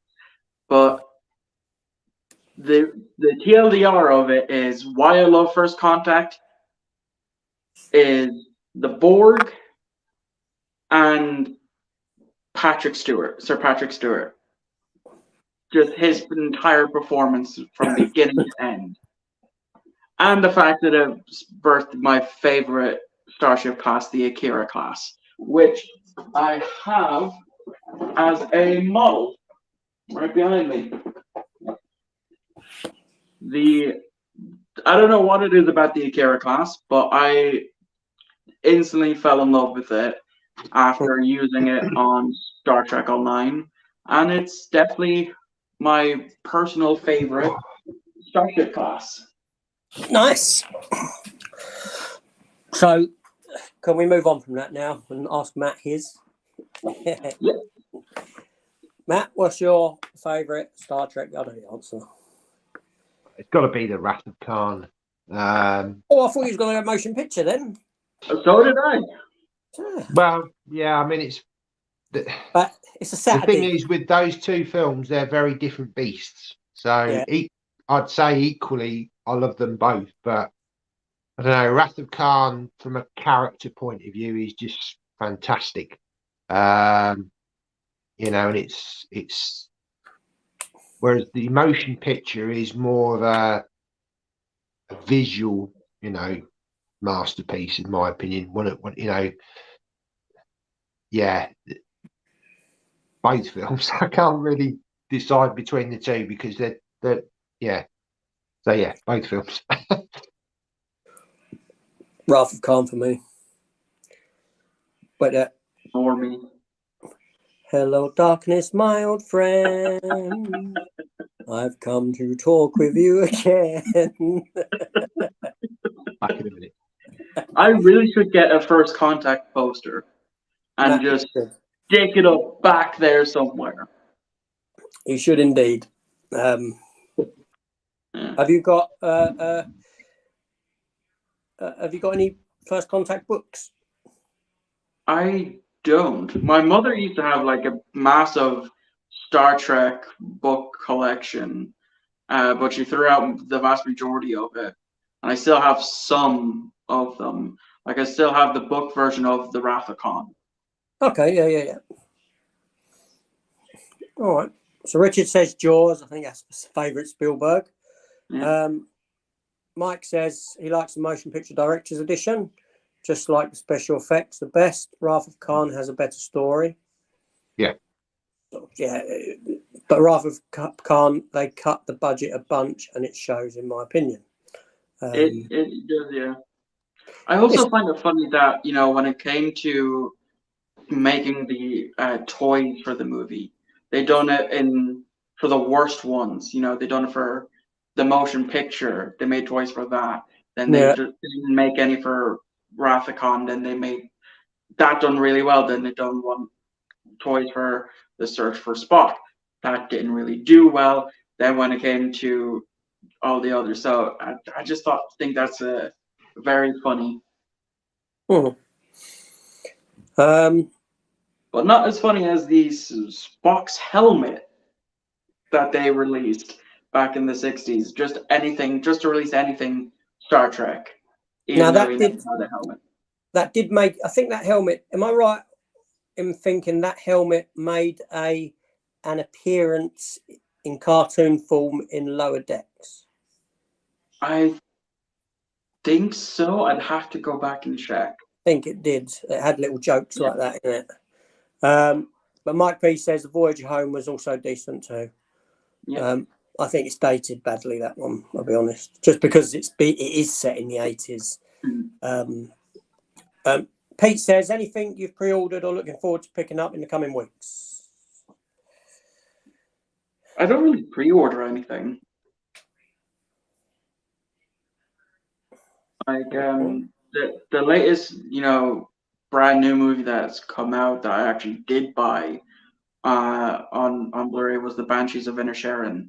But everything else that I've been picking up is usually either TV shows or stuff that I've been wanting for the collection that I'd find in a charity shop or CEX. Yeah. Matt, self?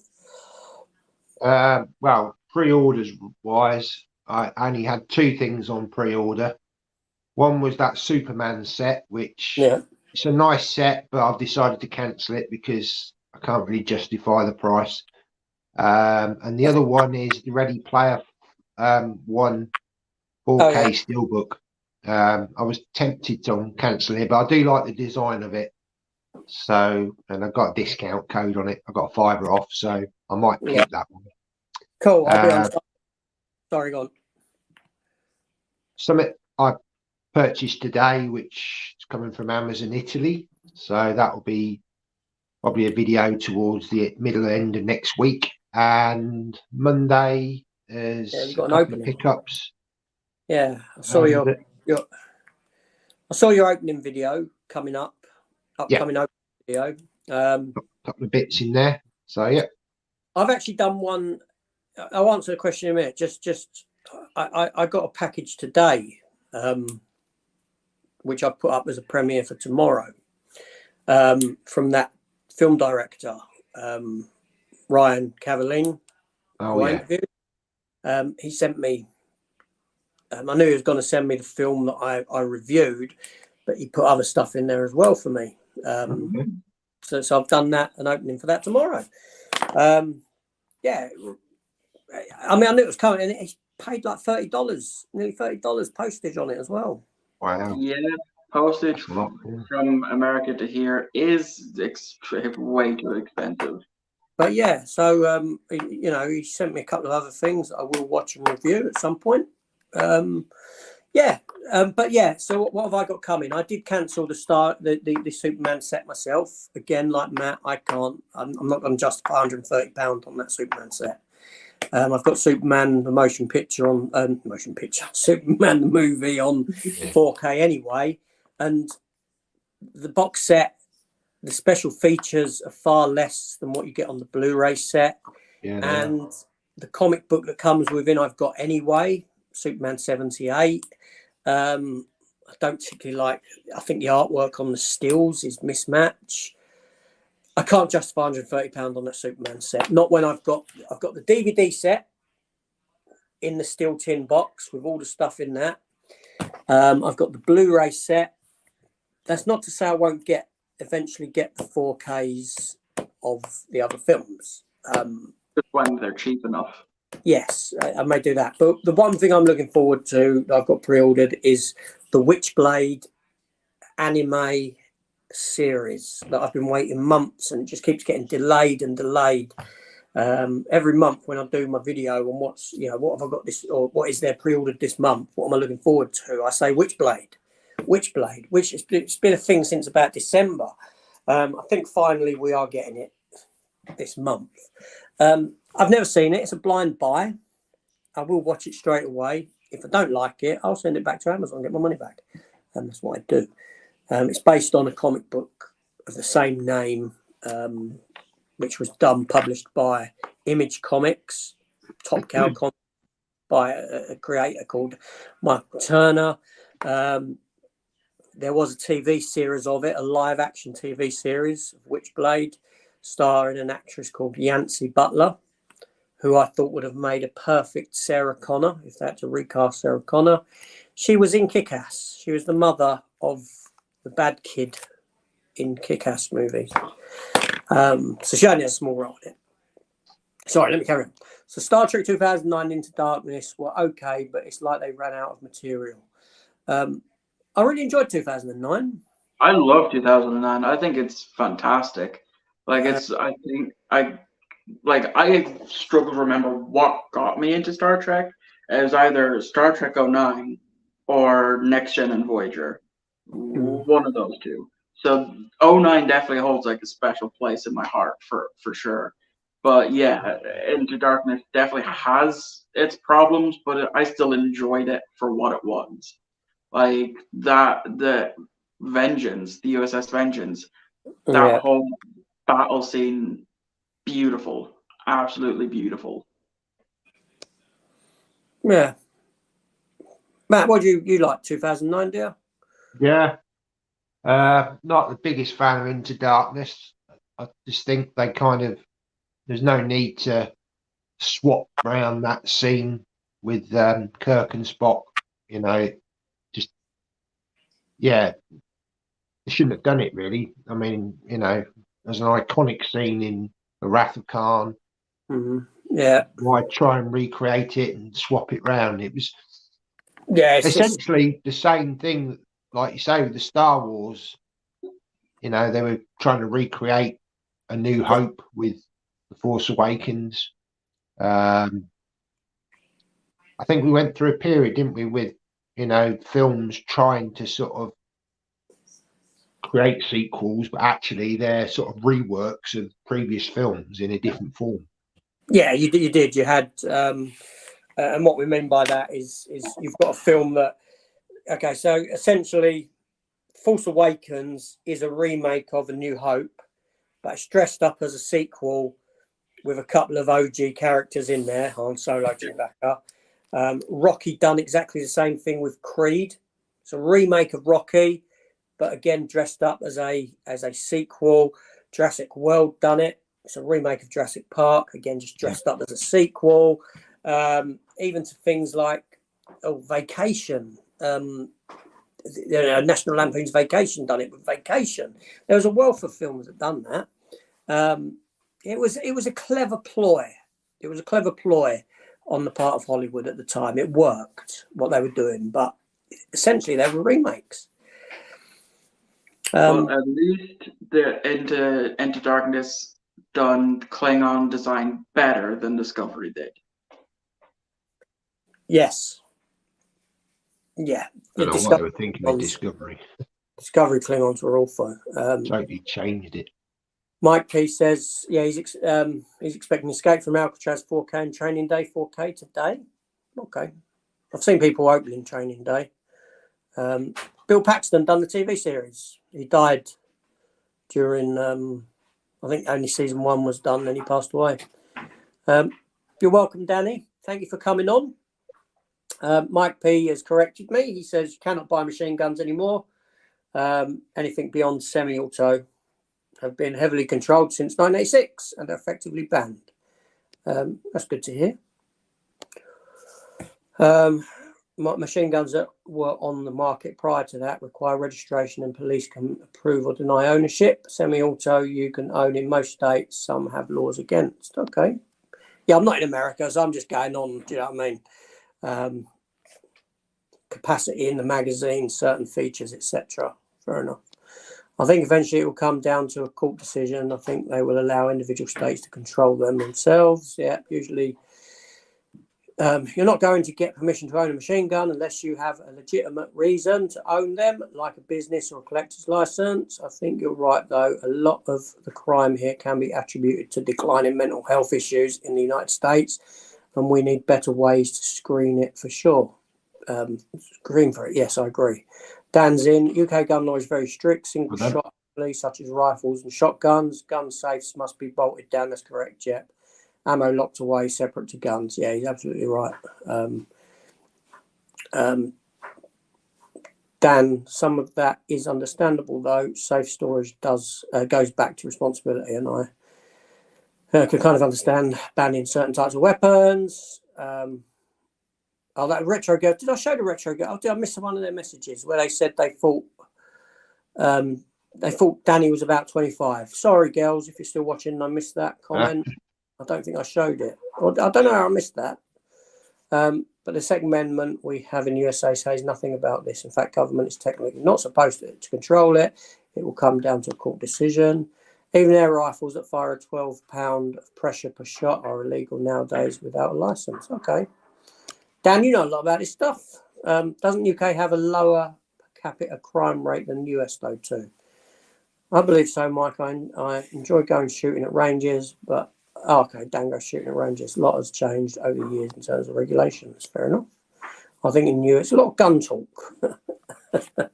I'm going to make myself orange. Okay. I think You've in been the US, tangoed. yeah. Remember that?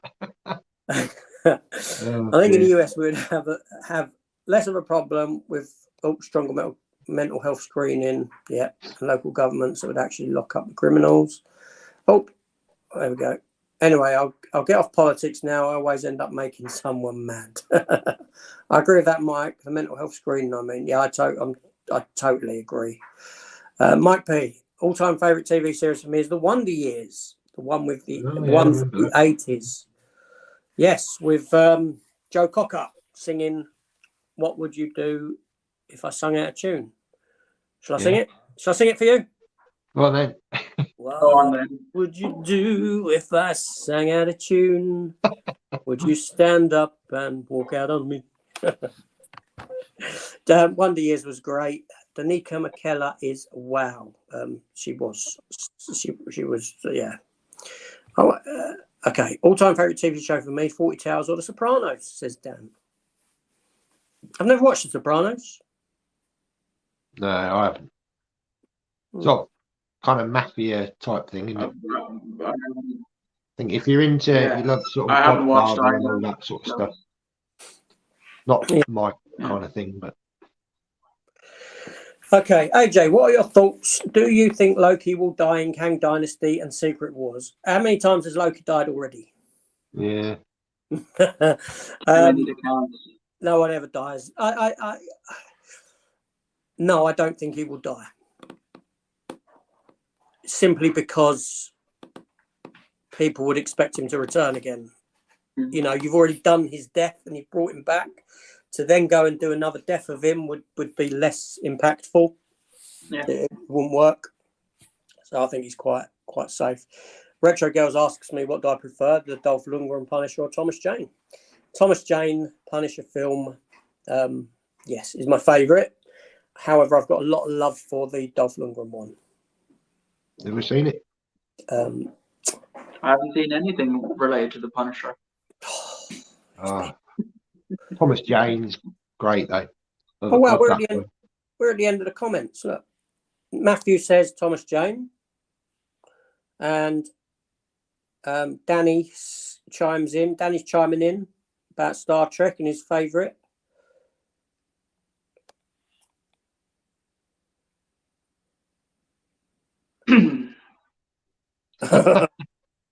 No comment. Hello. But you'll get a strong voice message off of me after stream, I can tell you that. Hello, darkness, my old friend. talk with you again. Ready playing. Yeah, so at the moment, that's all the comments got through. Wow. And we're at 1 hour and 49 minutes. We've got 10 minutes left. Did you guys see what's apparently been reported for Doctor Who? A cancellation? Nope. A Oh. particular writer coming back. And it's not Chris Chibnall. Steve Moffat. Okay, to be fair to Stephen Moffat, he was a crap showrunner. Mm-hmm. He was a rubbish showrunner, but he was a good writer on board Doctor Who.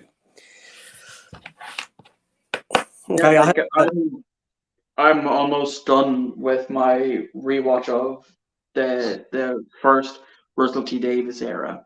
I think I have Dreamland, which is the animated thing that they've done for CBBC, and then Waters on Mars and End of Times parts 1 and 2. And I definitely, when it comes to Moffat's episodes in RTD1, I definitely still enjoy them. Like the Forest of the Dead and Silence of the Library. Absolutely fantastic.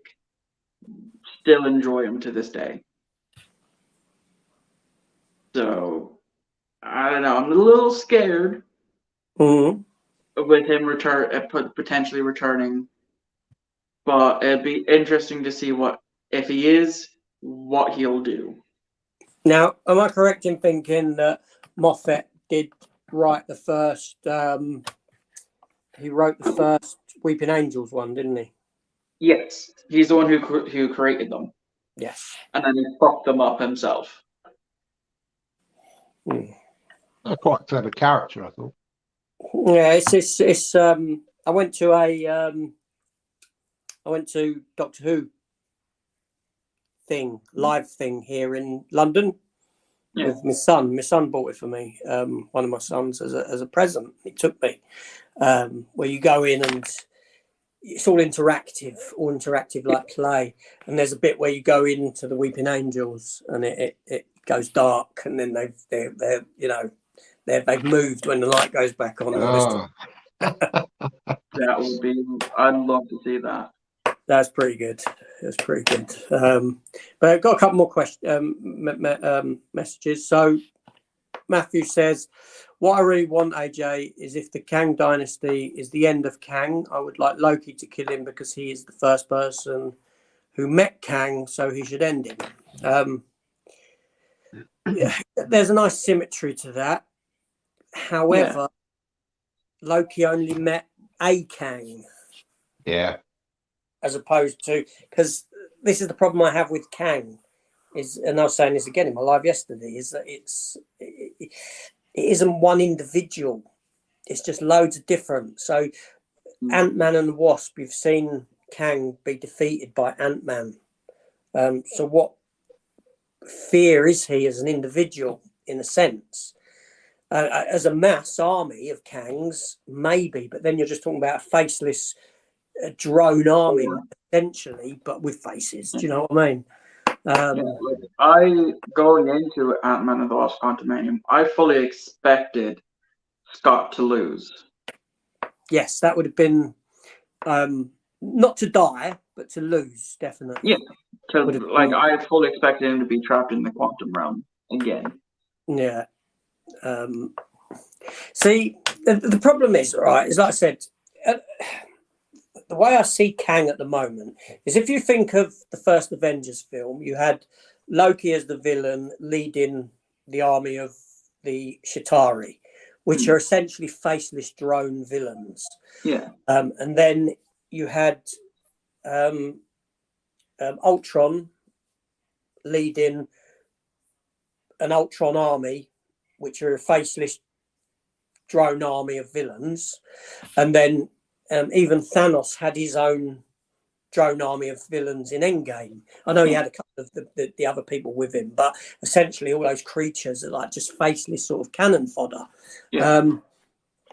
the worrying thing about Kang is that potentially you've got that cannon fodder of all these Kangs, but no one main Kang there. Yeah. Yes, Different there's Kang. no real one main Kang that we've seen. No, because the Kang that we met in Loki is a different Kang to what we've met in Quantumania. Yes. So it just detracts from the stakes. Yeah. That's the issue. Although, if you've seen the end credit scene, Yes. we might have seen a kind of leader to it, but I don't know. Yeah, but you've already seen a Kang be defeated. Yeah. See what I mean? It detracts from it just detracts from that threat that this guy's been defeated by Ant-Man. But do we want to see another Thanos, or should, Well, you know, I think we need to see something different, a different kind of threat, because otherwise you're treading old ground again, aren't you?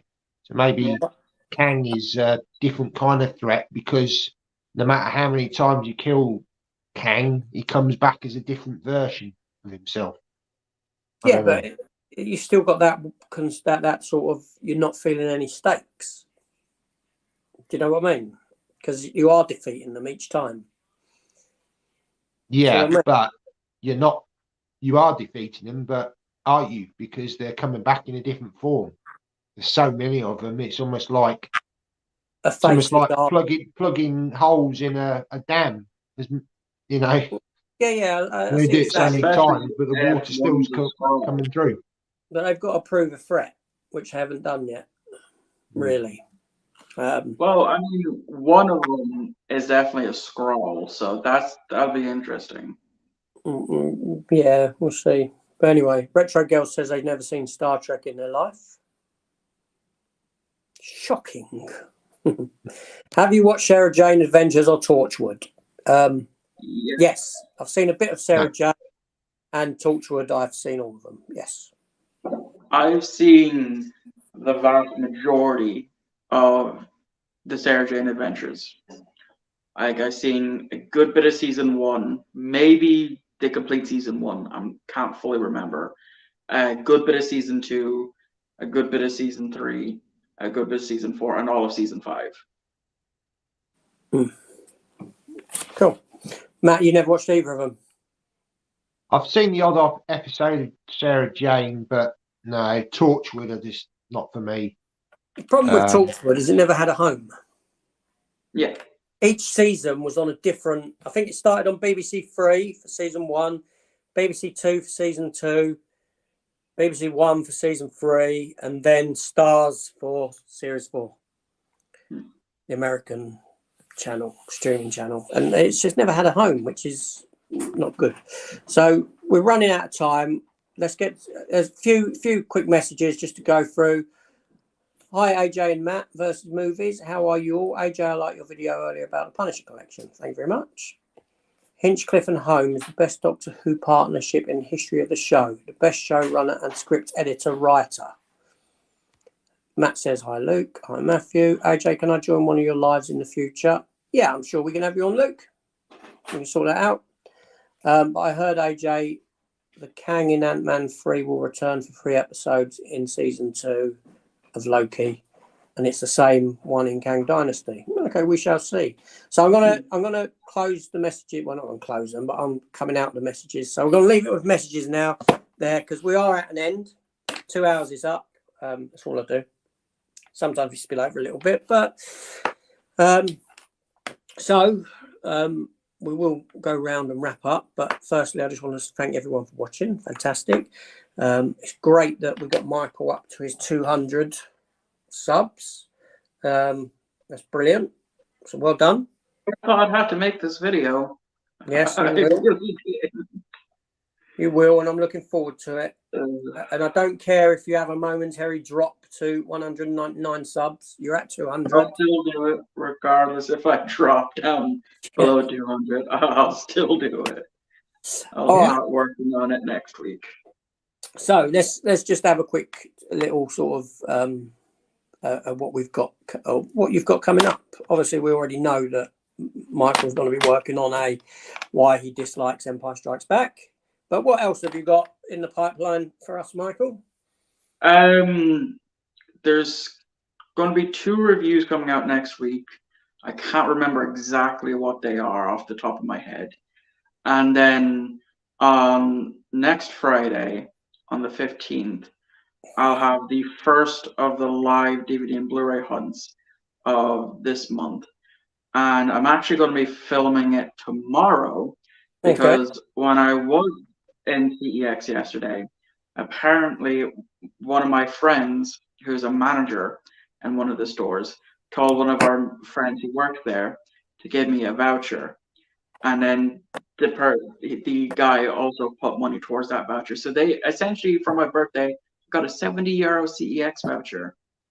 Nice. Cool. So I'm going to go down and film for that, and probably pick up some posters, some new posters for the room. I've been eyeing on some Cobra Kai and the Karate Kid posters in a place. So that's what I'm filming for tomorrow. And then of course, you know, I'll eventually tackle that Star Wars film review. Film.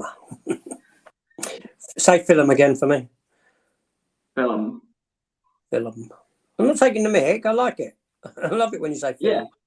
Great. When you say it naturally, when I ask you to say it, it sounds a bit less film. But when you're in flow and you go film, it's great. So, Matt, what about yourself? Yeah, so a couple of unboxing or unwrapping videos next week.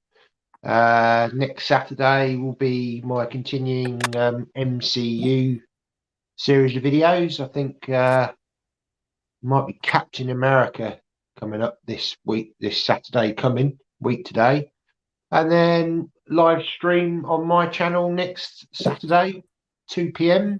and we've got a couple of guests. We've got Chris from Cypher Sigma Screen Time, who's back on. Superb, that's great. And we've also got Tony from Basement Blues, American channel. He's coming on next week. Oh, is he confirmed for that then? Yes, yeah, he can make it next week. So, yeah, a new. Well, I mean, I think he's about 3,000 or 4,000 subscribers, so he's a well-established, you know, channel, but obviously new to our stream. So yeah, we welcome him on, and yeah, Chris coming back as well. You know, he's another great channel. Only just started out. Yes. Starting to see his subs going up a little bit, which is good. So yeah, just, you know, watch out for that stream next week, and obviously AJ will be back as well with me on that one over on my channel. Yes, that's right. I've got a busy weekend next weekend, but I will be here for that. Mother's Day, innit? So I've got I'm going out for a meal on Saturday. Not for me, but we're going to visit the wife's mother on the Sunday. My mum died when I was quite young, but we're going to visit. But it's a bit busy. I think we're around her sister's on the Saturday for something to eat. I just sound. Oh no, that's it. We're around her sister's on the Saturday for something to eat. That's when we'll be seeing her mum, and then we're going to her daughter's for something to eat on the Sunday. On the Sunday. Yeah, so you're about between 2 and 4 though on the Saturday. Yeah, of course. Yes, it's in the evening. We're going on the Saturday. So 2 to 4 is fine, not an issue at all. Me myself, I've just got my usual sort of stuff going on the channel. I am in talks with with the channel Figures and Tings to come on to our live chat at some point in the future. If Luke is up for it, I suppose we can get him on at some point. No issue. And Matthew Nichols says that he's subbed to you as well, Michael. I don't know if that was earlier or what is it, but you know, it's great stuff. So again, thank you for Danny, who's not here. He done an hour for coming in. It was great. Great having you back on again, Danny and Michael. yourself. Happy Thank you for birthday for having me. yesterday. Yeah. Thank you. Quarter of a century. Yep. And as I said, I can already feel it in me feckin' knees. I was going up the stairs yesterday, and I could literally feel my knee pop. I'm getting that old. You wait till you get to Like an mine. old person. Wait there a minute. Hello, darkness, my old friend. I've come to talk with you again. Oh, I almost kicked you out then. Almost pressed kick guest. All right, anyway, so we're off. We're going. I'm going to have something to eat. So thank you all for a lovely stream, everyone. To Matt again. We do it together all the time. Danny, to Michael for joining us, for everyone watching, every comment that came in. Thank you very much. And we shall see you all later. Have a lovely weekend, the remainder of it. Take care all. Bye. Bye-bye.